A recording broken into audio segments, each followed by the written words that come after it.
Hi friends, good evening. Welcome to my new vlog. तो आज व्लॉगटे होची आमर गोटे बर्थडे पार्टी के जीवार थिला।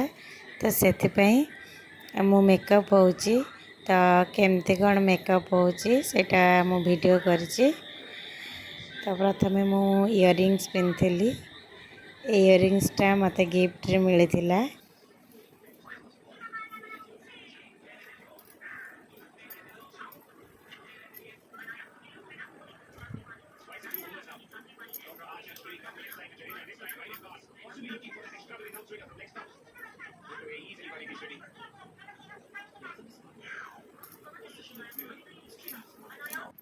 एबे इयरिंग्स पिंधि सारा पर मुझे मेकअप नापी।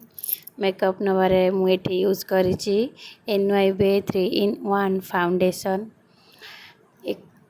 जहाँकि लाइट वेट। आपण मैंने चाहिए को डेली यूज भी करें।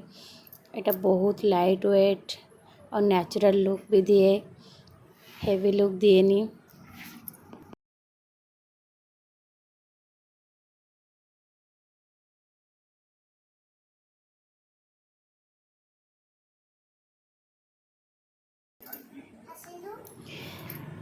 तापरे मु यूज करथिली पॉन्ड्स पाउडर, कहीं मत कंपैक्ट पाउडर यूज करवा भल लगे। पॉन्ड्स पाउडर टा भल लगे से मु पॉन्ड्स पाउडर यूज करथिली। तापरे सिंदूर लगे कि रेडी हो जाइली।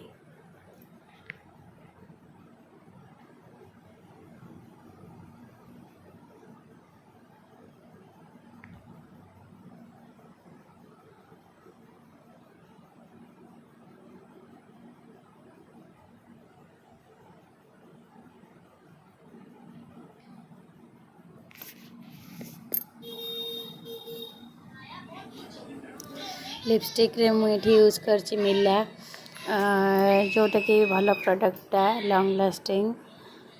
एते यार प्राइस भी तो अधिक नुहे, बहुत कम प्राइस, बहुत कम प्राइस भल प्रोडक्ट मध्य।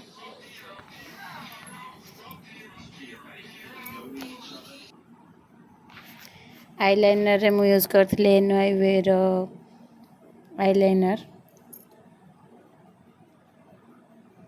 एटा भी बहुत लॉन्ग लास्टिंग।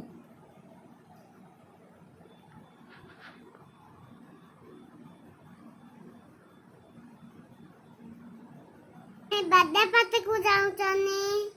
आमे बर्थडे पार्टी की जाऊ एबे आमे रेडी हे गलु। आमे एबे रेडी हे गलु बर्थडे पार्टी जाऊ चने।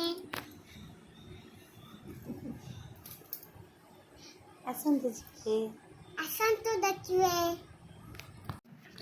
जन्मदिन भोजी थिला आखंडलमणि मंदिर रे। तो आमे सेठी जाई पहुँची गलु।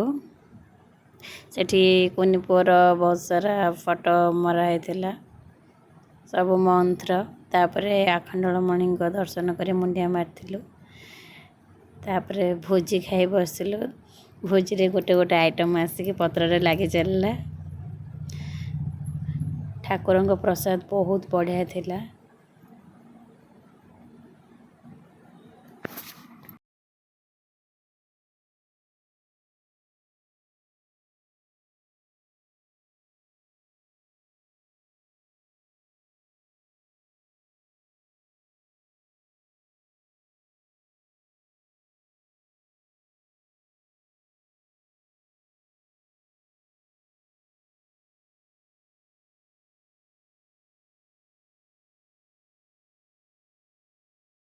तापरे शेष को आइसक्रीम खाई घर को आसिलु।